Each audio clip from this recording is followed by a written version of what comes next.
Some stories from Mount Everest aren't just tragic. They're the kind that echo in the mind long after they're told. These aren't quick, sudden endings.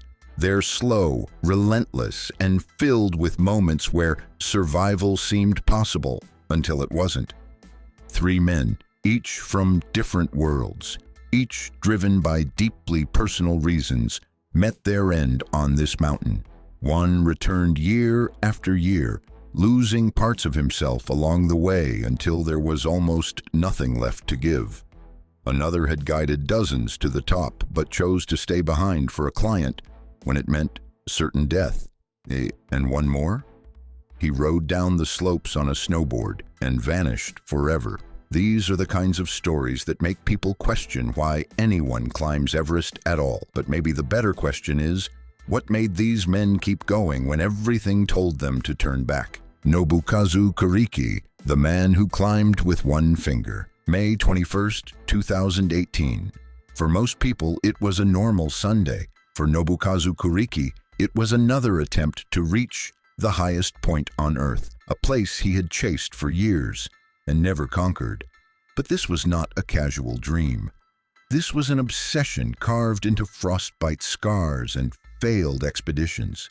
6 years earlier, Nobukazu had been trapped in a crevasse at 27,000 feet, just 229 feet short of the summit. 2 days in the freezing dark left him with only one finger. 9 were gone to frostbite.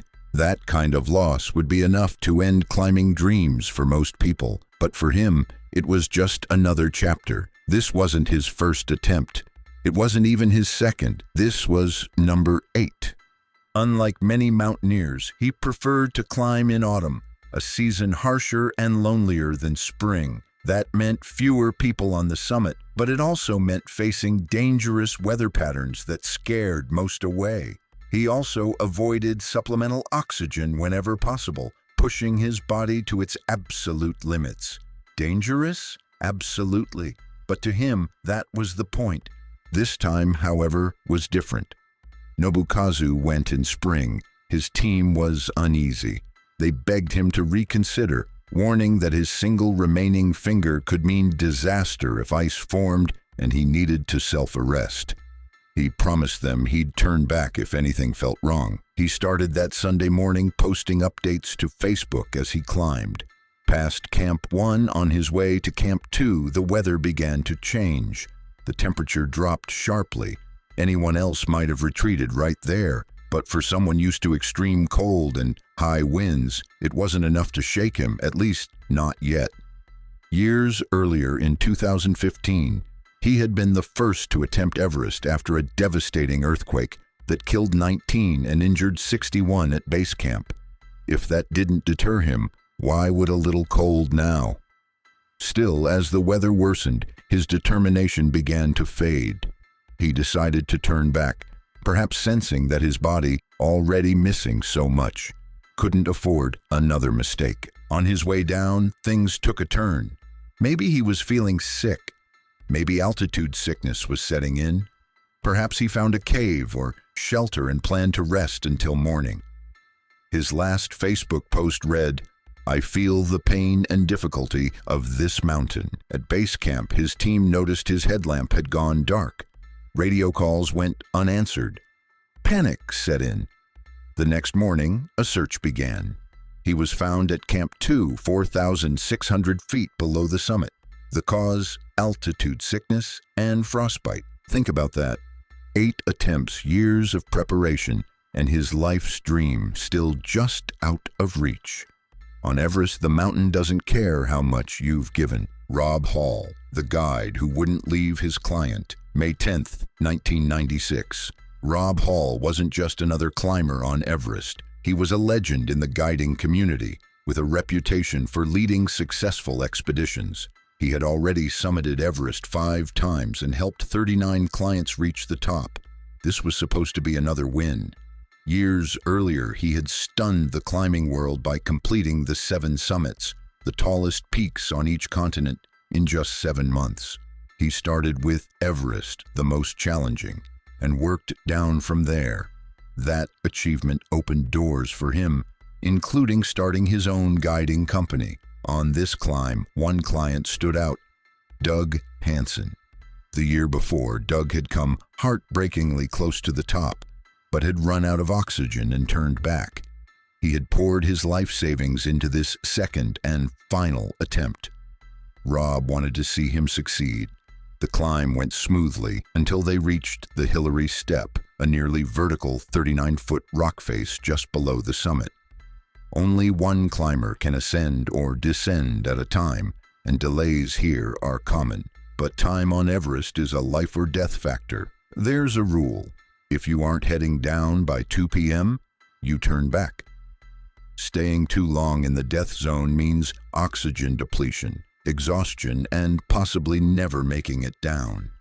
The wind cut across the ridge in sharp, icy gusts, carrying with it the sound of climbers' boots scraping against rock.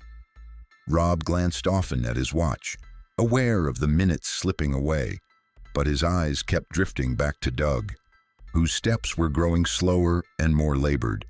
Rob knew this rule well, but with Doug still behind, struggling, Rob didn't turn him around. Instead, he waited. Doug reached the summit around 4:30 p.m., hours too late. It must have been an incredible moment for Doug, but the weather was already changing. Dark clouds were rolling in fast from the west, swallowing the horizon in a matter of minutes. The temperature dropped sharply, and the wind howled with the promise of a storm. On the way down, Doug collapsed. Maybe it was exhaustion, maybe the thin air, maybe simply reaching his dream and having nothing left to give. Rob tried to help, but Doug wouldn't move.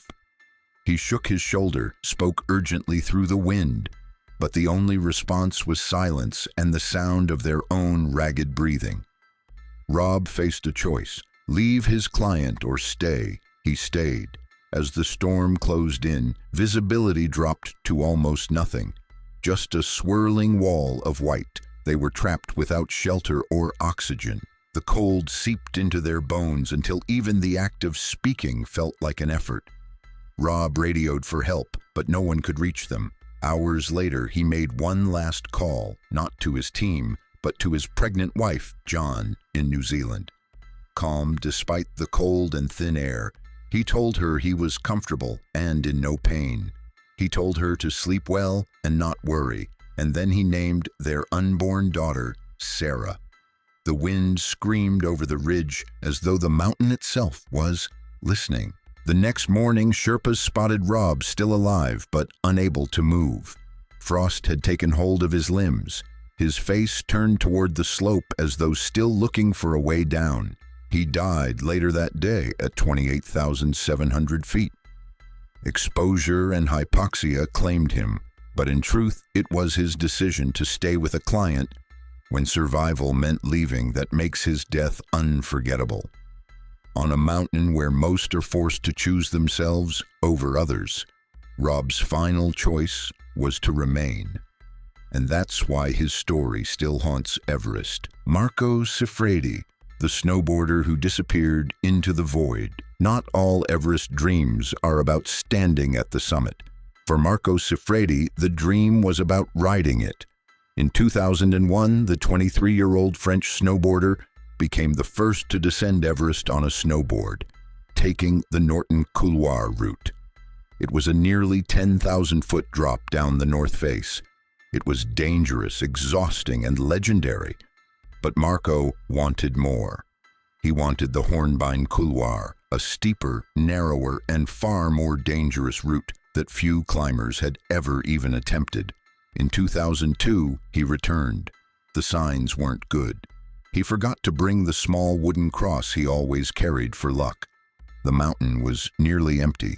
Conditions were unstable, and most climbers had already gone home for the season. The wind carried an eerie stillness, the kind that makes even the most seasoned climbers uneasy. His Sherpas noticed he was quieter than usual, his usual bursts of humor replaced by long silences. The climb was long, 12.5 hours to the summit. Marco rested there for a full hour, far longer than recommended. Maybe he was soaking it in. Maybe he was already too tired. He gazed out over the endless expanse of white peaks as though memorizing them. A few times he ran his gloved fingers over his snowboard's edge, almost absent-mindedly, like a ritual before a final performance. His Sherpas urged caution, but he strapped on his board anyway. The sound of the bindings clicking shut cut sharply through the thin, cold air. They watched him disappear down the hornbeam couloir. From their vantage point, it looked like he'd made it through the chute, but when they reached the North Col, there were no tracks, no sign of him. A search was launched, but worsening weather erased any hope. The mountain's shifting snow concealed everything. His path, his body, even the story of how it ended. He was never found. Theories swirl. Did an avalanche sweep him away? Did he fall into a hidden crevasse?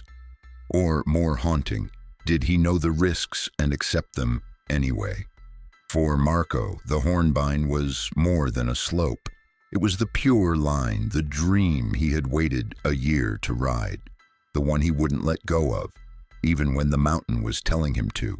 3 men, 3 different dreams, and 3 endings that still send chills years later. Nobukazu Kuriki kept coming back no matter how much he lost. Fingers, strength, and eventually his life. Rob Hall had every reason to turn around, but chose to stay with his client, even when it meant certain death. Marco Siffredi had already made history, but chased a steeper, more dangerous line until the mountain swallowed him whole. These weren't reckless amateurs. They were experienced, skilled, and prepared. But Everest doesn't just test skill, it tests limits. And sometimes it finds them. On this mountain, the smallest delay, a shift in the wind, or a choice to take one more step can decide everything. And when the mountain decides it's time, even the most prepared can't bargain their way down. If these stories leave anything behind, it's the reminder that the drive to reach the top, whether for peace, for others, or for the pure line, can be as dangerous as the mountain itself. If these stories gripped you, share your thoughts in the comments. Which one left the deepest mark? And for more chilling tales from the edge of the world, hit subscribe and turn on notifications so you don't miss the next one.